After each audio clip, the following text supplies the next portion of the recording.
These cars belong to your brother now. My father's voice boomed across the bookstore, cutting through the excited chatter of my first book launch. Sign the papers, Alexandra. My hand trembled as I gripped the podium, staring at the transfer documents he'd slammed down in front of me. My name is Alexandra Mitchell, and at 28, I'd finally achieved my dream of publishing my first novel. The small independent bookstore was packed with readers eager to get their copies signed. But instead of celebrating, I was watching my family try to strip away the last connection I had to my grandfather. "I won't sign anything," I said firmly, though my voice shook. "Grandpa left those cars to me for a reason." My brother Marcus stood behind our father, his usual smug smile in place. At 25, he'd never worked a day in his life, bouncing between failed get-rich-quick schemes and finding himself. Yet somehow, he was always their golden child. "Your brother has a real business opportunity," Mom chimed in, her perfectly manicured nails drumming against the signing table. "These cars could set him up for life. You're just being selfish, as usual." The collection in question wasn't just any set of vintage cars. My grandfather had spent his life restoring classic automobiles, building a collection worth millions. He taught me everything about them, spending weekends showing me how to maintain each vehicle, sharing the history behind every model. When he passed last year, he left the entire collection to me, much to my family's shock. "This isn't about business opportunities," I said, turning to address the uncomfortable crowd. "I'm so sorry, everyone. We'll resume the signing in a moment." But Dad wasn't finished. He grabbed my arm, his fingers digging in painfully. "You ungrateful little." He reached for my newly published books, the special first editions I'd had printed for this launch. Before I could stop him, he was throwing them into the decorative fireplace the bookstore used for ambience. "No," I lunged forward, but it was too late. The flames caught the pages, curling them into ash. My heart shattered watching my dream literally go up in smoke. "Now," Dad said, his voice cold, "maybe you'll understand what's important. Family comes first, Alexandra. Sign the papers." I stared at the burning books, something inside me hardening. For years, I'd watched them favor Marcus, dismiss my achievements, and try to control my life. But this time, they'd gone too far. "Security," I called out, my voice stronger than I felt. "Please escort them out." The bookstore's security guard, who'd been watching nervously, stepped forward. My father's face turned purple with rage. "You're choosing this over your family? Over your brother's future?" "No, Dad," I replied, straightening my spine. "I'm choosing myself for once, and those cars, they're not just vehicles to be sold. They're Grandpa's legacy, his passion, something you never understood." As security led them toward the door, Marcus turned back. "You'll regret this, sis. Those cars should be mine. I know what they're worth."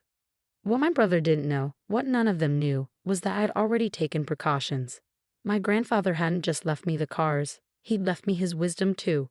"Keep everything documented, Allie," he told me shortly before he passed. "People show their true colors when there's money involved." I'd followed his advice, installing security cameras in the private garage where the collection was stored. Every visit my family made, every attempt to access the vehicles, every threatening conversation, it was all recorded. I'd also done something else, something that would make tomorrow very interesting. That evening, after salvaging what I could from the launch and apologizing profusely to the bookstore owner, I received a text from an unknown number. "Ms. Mitchell, this is James Sullivan from Heritage Insurance. We need to discuss the incident at your book launch. Your grandfather's policy is very specific about threats to his beneficiary. I'll see you tomorrow at 9 a.m. I smiled, remembering the special clause Grandpa had added to his insurance policy, the one that stated any attempt to coerce or threaten the rightful heir would trigger an immediate investigation. My phone buzzed again, this time with messages from my parents. "You're making a huge mistake. Your brother needs this opportunity. Family should come first." I turned off my phone and looked at the burnt remains of my books. Tomorrow would change everything, but not in the way my family expected. Grandpa had taught me more than just about cars. He taught me how to stand up for myself, and I was finally ready to do just that. The next morning, I arrived at the private garage where Grandpa's collection was housed, finding James Sullivan from Heritage Insurance already waiting. He was a tall, distinguished man in his 50s, carrying a leather briefcase and wearing an expression that meant business. "Good morning, Ms. Mitchell," he said, extending his hand. I've reviewed the preliminary footage from last night's incident. Your grandfather's foresight was remarkable. Before we could continue, my family's cars pulled into the lot. Dad emerged first, looking confident as ever, followed by Mom and Marcus. Their expressions faltered slightly when they saw Mr. Sullivan. "This is private family business," Dad announced, puffing up his chest. "I'll have to ask you to leave." Mr. Sullivan's smile was razor sharp. "Actually, Mr. Mitchell, I'm exactly where I need to be. Your father-in-law's insurance policy has some very specific clauses about the protection of his collection and its rightful heir." I watched my brother's smug expression waver. "Insurance policy? What insurance policy?" "Perhaps we should all step inside," Mr. Sullivan suggested, gesturing to the garage's office. "There's quite a bit to discuss." Inside, surrounded by photographs of Grandpa with his beloved cars, Mr. Sullivan opened his briefcase. Mr. Edward Mitchell Sr. took out a comprehensive insurance policy on his collection 5 years ago. However, this wasn't just about protecting the vehicles. He pulled out a document, sliding it across the desk. Section 7, Paragraph 3 specifically states that any attempt to coerce, threaten, or force the designated heir to relinquish their inheritance will trigger an immediate investigation and potential legal action. My father's face reddened. "That's ridiculous. We're her family." "Yes," Mr. Sullivan nodded, "which is exactly why your father-in-law added this clause." He seemed to anticipate this situation. Mom's perfectly maintained composure cracked. "Edward always was difficult about these cars. He never understood that Marcus has a natural talent for business." I couldn't help but laugh. "Natural talent? Marcus doesn't even know how to change a tire." "That's not true." Marcus protested, but his face flushed. Mr. Sullivan raised an eyebrow. "Shall we take a look at the collection? I'd like to verify its condition." We walked through the climate-controlled garage where 12 pristine vintage cars sat gleaming under specialized lighting.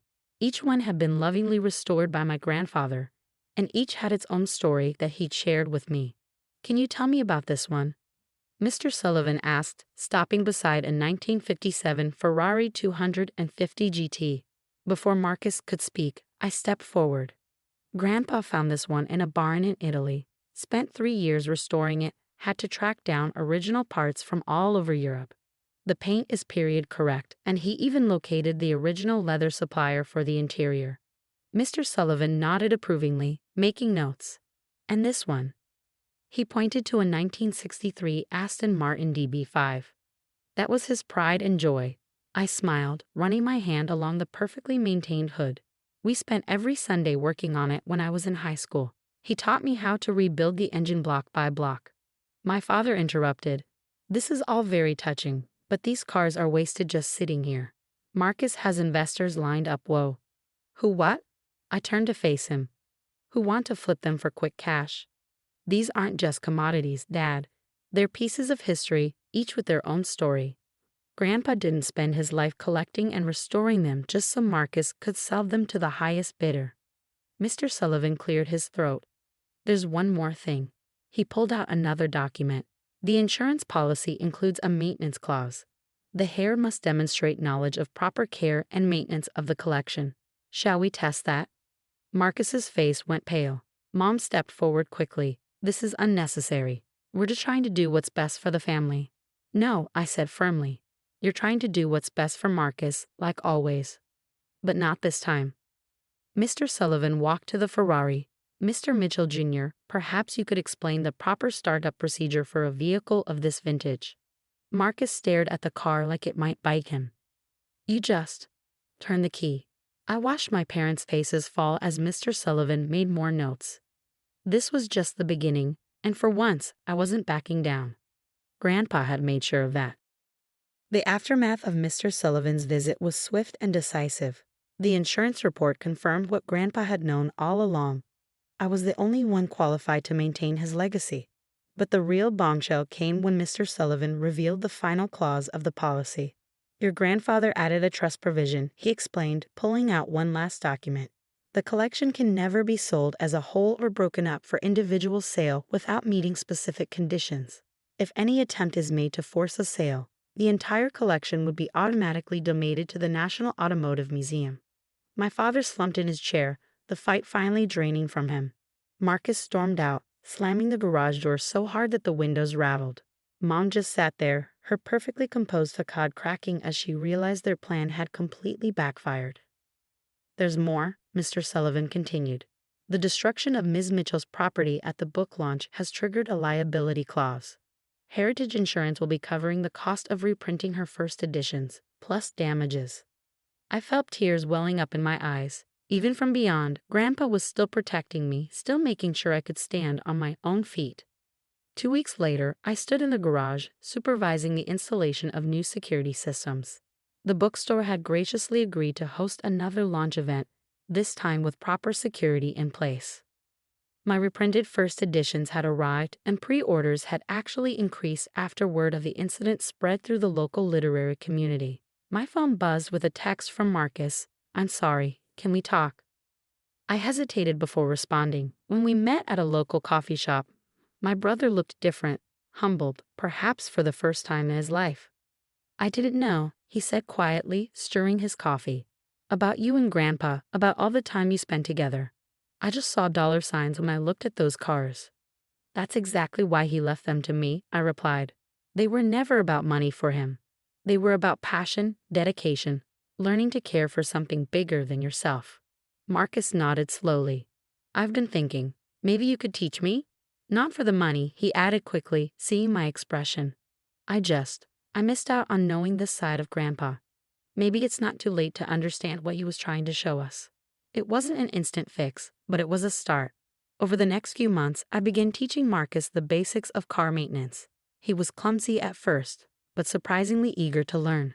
Our parents took longer to come around. Mom appeared at my second book launch, standing quietly in the back. This time, instead of criticism, she bought a copy and asked me to sign it. "Your grandfather would be proud," she whispered before slipping away. Dad was the last holdout, but even he eventually showed up at the garage one Sunday afternoon, watching silently as I taught Marcus how to change the oil in the Aston Martin. "You know," he said finally, "your grandfather tried to teach me once." I was too proud to listen, too focused on what I thought was important. I missed out on something special. I handed him a wrench. It's never too late to learn. The following spring, I hosted a classic car show at the garage, showcasing Grandpa's collection and donating the proceeds to a local technical school's automotive program. As I watched families explore the exhibits, I caught sight of a young girl, maybe 12, staring in awe at the Ferrari. "Want to learn how it works?" I asked her.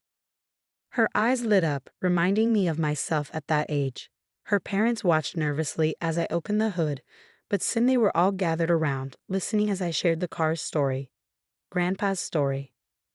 Marcus helped with the demonstrations, showing kids how to check oil levels and explaining basic engine components. He'd come a long way from the brother who only saw dollar signs. That evening, as the sun set over the garage, I found myself sitting in the Aston Martin, running my hands over the steering wheel Grandpa had restored so carefully. I could almost hear his voice. "Sometimes, Allie, the most valuable things in life aren't things at all. They're the lessons we learn, the passions we share, and the legacy we leave behind." He was right, of course. The cars were never just cars. They were vessels for something much more important: love, knowledge, and the courage to stand up for what matters. My family had needed this wake-up call, this chance to understand what Grandpa had known all along. As I locked up the garage that night, I smiled at the security cameras he'd insisted I install. "Thanks, Grandpa," I whispered, "for everything." My phone buzzed with a message from my publisher. My second book, a memoir about classic cars and family legacy, had just been picked up for publication. Life had come full circle, and this time, my whole family would be at the launch, ready to celebrate properly. Sometimes the best revenge isn't revenge at all. It's standing your ground until others finally see